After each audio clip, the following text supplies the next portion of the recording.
Yes Kishore Kumar గారు, ఇందాక ఇప్పుడు ఈ క్వశ్చన్ ఇంకా నేను అడగాల్సింది ఎవరికైనా ఉందనంటే మన చరణ్ కౌశిక్ గారు కాంగ్రెస్ అధికార ప్రతినిధిగా ఉన్నారు. మీరు దీనికి సమాధానం చెప్పాలి. ఇందాక బొల్లం మల్లయ్య గారు కూడా చెప్పిన విషయం ఏంటంటే సమస్య కింద మీరు చూడట్లేదు, దాన్ని అధికార లబ్ధి చేకూర్చే విధంగా మేమేదో కాంట్రవర్షియల్గా చేస్తున్నామని అనుకుంటున్నారు. కానీ ఇది మా ఒక్కరి సమస్యే కాదు, హైదరాబాద్ నగరం అంతా గలమెత్తి చాటి చెప్తోంది ఏంటంటే పర్యావరణాన్ని కాపాడదాం, దీన్ని పరిరక్షిద్దాం, తర్వాత రాబోయేటటువంటి యువతకి కానీ పిల్లలకి కానీ ఒక మంచి వాతావరణాన్ని ఇద్దామన్న ఉద్దేశంతోనే మేము ఈ పనిని చేస్తున్నామని అంటున్నారు. అంతేకాకుండా ఇందాక అందే సత్యం గారు కూడా చెప్పారు. సో దీని మీద మీరే ఏమంటారు? అలాగే ఇంతమంది ఇన్ని రకాలైనటువంటి అభిప్రాయాలను వ్యక్తం చేస్తున్న కాంగ్రెస్ సర్కార్ పర్యావరణాన్ని రక్షించడానికి ఎందుకు ముందడుగు వేయట్లేదు? ఖచ్చితంగా మేము ఇదే చేస్తాము, కూల్చుతామనే నినాదంతోనే ఎందుకు ముందుకు సాగుతోంది, ఎందుకు వెనకడుగు వేయట్లేదు? మేడం, ఇక్కడ మేము పర్యావరణాన్ని రక్షించే ప్రయత్నంలో భాగంగా హైదరాబాద్ తీసుకొచ్చి హైదరాబాద్ లో అదేవిధంగా చెరువులను కావచ్చు, హైదరాబాద్ ప్రకృతిని కాపాడే ప్రయత్నం చేసినప్పుడు ఏ విధంగా BRS party, Bharatiya Janata party అందరూ ఎట్లా వ్యతిరేకించారో తెలంగాణ సమాజం అంతా చూసాం. అదే కాకుండా మేము మూసిని ప్రక్షాళన చేస్తాం, హైదరాబాద్ మురికి కోర నుంచి కావచ్చు, కాలుష్య కోర నుంచి బయట తీస్తామంటే ఏ విధంగా BRS party, Bharatiya Janata party రాజకీయం చేసారో మీరు అందరూ కూడా చూసారు. కాంగ్రెస్ ప్రభుత్వం మంచి చేస్తా ఉంటే ఏ విధంగా హైదరా కావచ్చు, మూసీని విషయంలో మేము ప్రక్షాళన చేసి హైదరాబాద్ రూపురేఖలు మారుస్తామని చెప్తే మమ్మల్ని ఏ విధంగా బదనాలు చేసినా తెలంగాణ సమాజంతో ఒక ఇష్యూ. అదే కాకుండా ఇక్కడ బీఆర్ఎస్ పార్టీ ఇంత చెప్తా ఉంది కదా, మరి మయోం రామేశ్వరరావు గారు సర్వే నెంబర్ 25లో అదేవిధంగా మయోం విభాగంగా 50 ఎకరాల్లో 25 ఎకరాల్లో ఆకాశ ఆర్మలు కట్టుకున్నప్పుడు మరి బీఆర్ఎస్ పార్టీకి నాడు పర్యావరణం గుర్తు రాలేదు, ఆ భూములు అడవు భూములను గుర్తు రాలేదు, హైదరాబాద్ ఆక్సిజన్ ఎందుకు గుర్తు రాలేదు మేడం? బీఆర్ఎస్ పార్టీ భారతీయ ఎందుకు మౌనం వహించారు? అదే కాకుండా 100 ఫీట్ల రోడ్డు హైదరాబాద్ సెంట్రల్ యూనివర్సిటీ నుంచి మయోం విభాగం వరకు వేసినప్పుడు మరి కేటీఆర్ గారికి గుర్తు రాలేదా? బీఆర్ఎస్ పార్టీ గుర్తు రాలేదా? ఇప్పుడు ఎందుకు గుర్తు వస్తున్నాయి? అదే కాకుండా 453 ఎకరాలు తెగ నమ్మింది బీఆర్ఎస్ పార్టీ అన్నాడు హైదరాబాద్ చుట్టూ, మరి ఆనాడు గుర్తు రాలేదా? హైదరాబాద్ కి ఆక్సిజన్ కావాలి, హైదరాబాద్ కి అటవీ కావాలి అని చెప్పేసి గుర్తు రాలేదా? ఖజానాకు 31,000 కోట్ల రూపాయలు సంపాదించి మీరు 31,000 కోట్ల రూపాయల భూములను మీరు టీజీఐఏసీ ద్వారా కావచ్చు, హెచ్ఎండిఏ ద్వారా కావచ్చు, దాదాపు 25 వాయిదాల్లో భూములు అమ్మకం చేసి కోకాపేట ఎకరం 100 కోట్ల రూపాయలు అమ్మితే హైదరాబాద్ ప్రగతికి ధర్మం అని చెప్పేసి కేసీఆర్ గారు ఏ విధంగా మాట్లాడారో తెలంగాణ సమాజంతో చూసారు. అదేగా కానామెట్టి కావచ్చు, మోకిలా కావచ్చు, బుద్ధివల్లో సైతం మేడిపల్లి కావచ్చు, ఉప్పల్ బగాయత్ కావచ్చు, షాబాద్ కావచ్చు, అదేవిధంగా ఇప్పటిదాకా బీఆర్ఎస్ పార్టీ అమ్మిన భూములు మొత్తం దాదాపు 31,000 కోట్ల రూపాయల భూములు హైదరాబాద్ లో తెగనమ్మిరు మీరు ఇప్పుడు కాంగ్రెస్ ప్రభుత్వం మీద మీరు మాట్లాడితే తెలంగాణ సమాజం హర్షిస్తుందా? అదే కాకుండా తెలంగాణ సమాజం చూసి, అదే కాకుండా ఇక భారతీయ జనతా పార్టీ మేడం చరణ్ కౌశిక్ గారు, ఓకే, ఇప్పుడు ప్రతిపక్షాలు ఖచ్చితంగా మీరు కంటిన్యూ చేద్దరు. కానీ ఛత్తీస్గఢ్ లో 16 లక్షల ఎకరాలు అదానికి అప్పచెప్పినప్పుడు ఎండిపోయింది భారతీయ జనతా పార్టీ. ఎందుకు మీరు కానాడు అడవి భూములను గుర్తు రాలేదా? అదేవిధంగా మణిపూర్ తగలబడ్డది, మణిపూర్ అదానికి అప్పచెప్పినప్పుడు ఎందుకు భారతీయ జనతా పార్టీ 2 సంవత్సరాల కాలం పాటు అక్కడ తెగల మధ్య గొడవ ఎందుకైంది? అడవి భూములు అప్పచెప్పినందుకే కదా. మరి ఆనాడు భారతీయ జనతా పార్టీకి అడవి భూములను గుర్తు రాలే, 22 సంవత్సరాలు ప్రభుత్వం పోరాటం చేస్తున్న అడవి భూములను గుర్తు రాలే, హెచ్యూ భూములు అని చెప్పి ఎవరికి గుర్తు రాలే.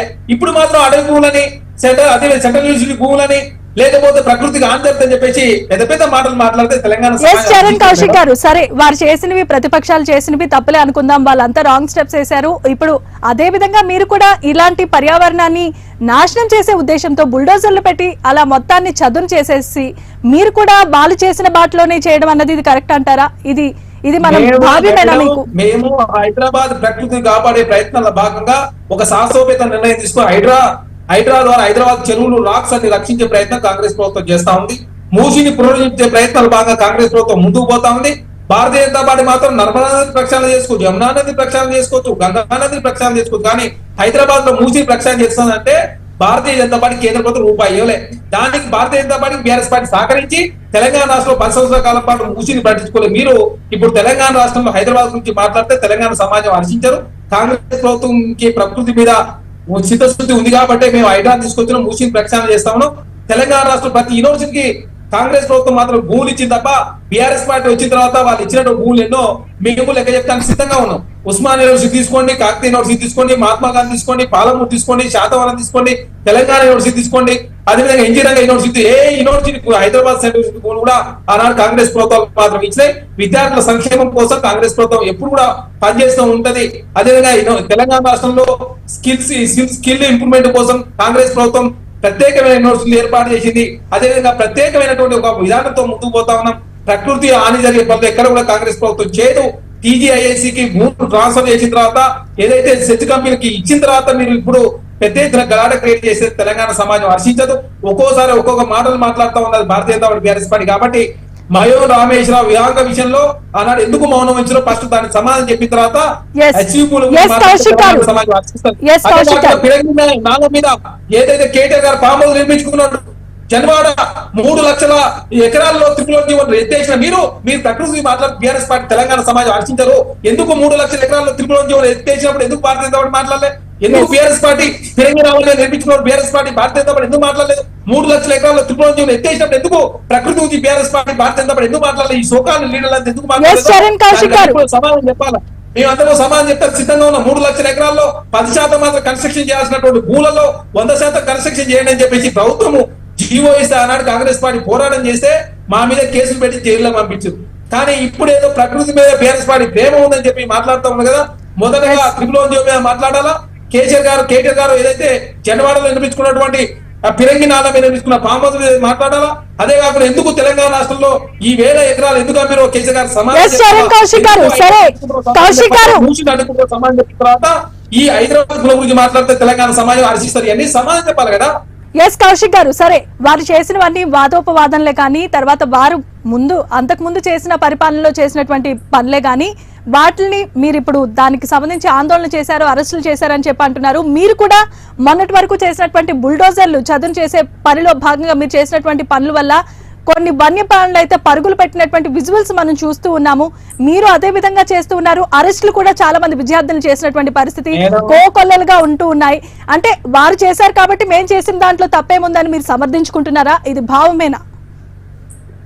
మేడం, ఇక్కడ మేము ఎట్టి పరిస్థితుల్లో గుర్తు పెట్టుకోండి, మేము ఏ విద్యార్థి కానీ ఏ ప్రకృతి కానీ ఇబ్బంది మళ్ళీ ఎక్కడ చేయము. 22 సంవత్సరాల కాలం నుంచి ఆ భూమి పడడం తోటి ప్రధానంగా అక్కడ చెట్లు పెద్దగైన మాట వాస్తవం. అది ప్రభుత్వ భూమి కాబట్టి ప్రభుత్వ భూమి సదును చేసుకుంటా ఉన్నారు. ఏది సెంట్రల్ యూనివర్సిటీ భూమి లోపలికి వచ్చి ఎక్కడ సదును చేయడం లేదు. అనవసరంగా రాజకీయం మీరే చేస్తా ఉన్నారు.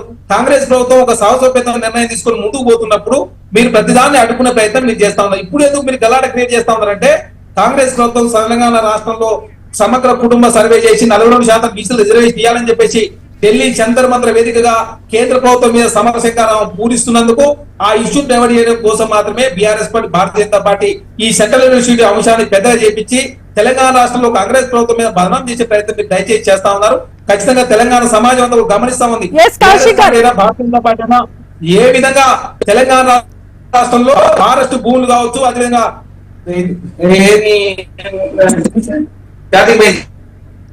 Yes right. అయితే ఇప్పుడు